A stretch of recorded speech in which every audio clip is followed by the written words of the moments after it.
प्रश्न ये है कि ये एक पक्षी डिक्री, एक्स पार्टी डिक्री क्या होती है और इसे अपास्त किए जाने वाले आधार क्या हैं। तो यही हम इस वीडियो में जानने का प्रयास करेंगे। आइए देखते हैं। देखिए, नैसर्गिक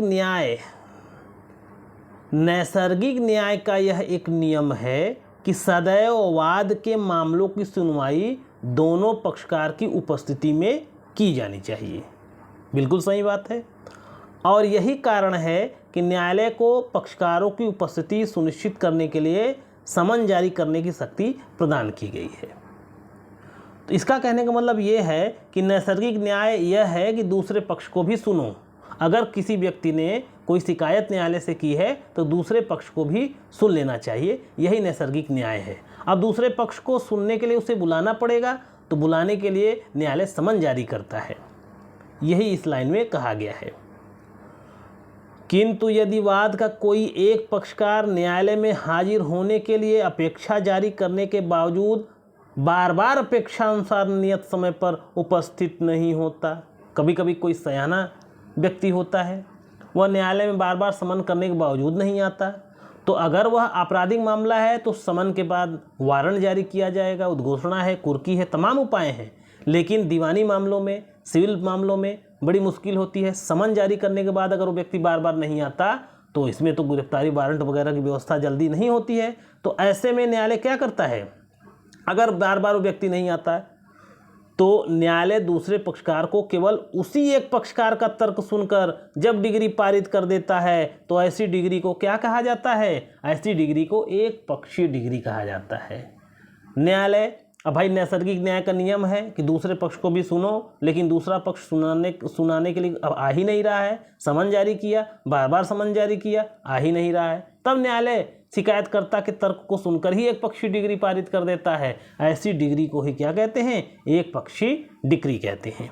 अब क्या होगा आगे, अब एक पक्षी डिग्री को अगर अपास्त आप कराना चाहते हैं तो आपके पास, अगर आपके खिलाफ कोई एक पक्षी डिग्री पारित हो गई है तो आपके पास 3 विकल्प है।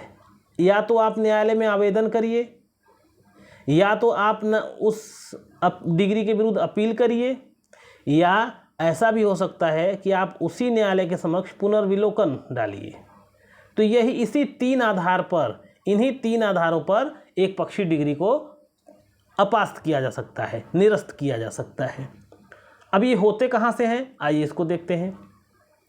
देखिए, सिविल प्रक्रिया संहिता 1908 के अंतर्गत एक पक्षी डिग्री को निम्नलिखित आधारों पर अपास्त किया जा सकता है। कहाँ के आधार, कौन सा आधार है, आदेश 9 नियम 13 के अंतर्गत आवेदन देकर।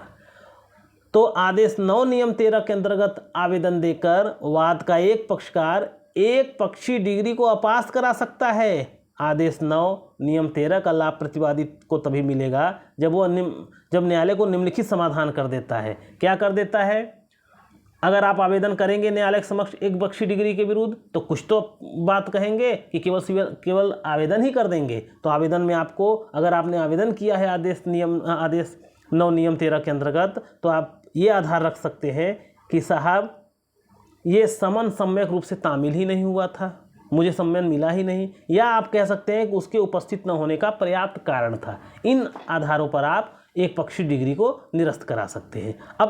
अब जैसे अगर आप न्यायालय के समक्ष जाते हो, कहते हैं साहब मैं 2 महीने तक बीमार था और बेड रेस्ट था, मैं अस्पताल में भर्ती था, आप मेडिकल सर्टिफिकेट दिखा दीजिए, पर्याप्त कारण है, एक पक्षी डिग्री पास कर दी जाएगी।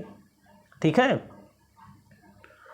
अगला है, ये अपील कहाँ होती है, धारा 96(2) के अंतर्गत एक पक्षी डिग्री के विरुद्ध अपील करके एक पक्षी डिग्री को क्या किया जा सकता है, अपास्त किया जा सकता है। या आदेश 47 के तहत उसी न्यायालय के समक्ष पुनर्विलोकन का आवेदन देकर एक पक्षी डिग्री अपास्त किया जा सकता है।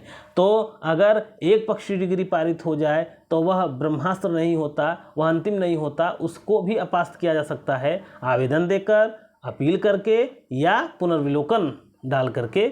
ऐसे एक पक्षी डिग्री को भी अपास्त किया जा सकता है।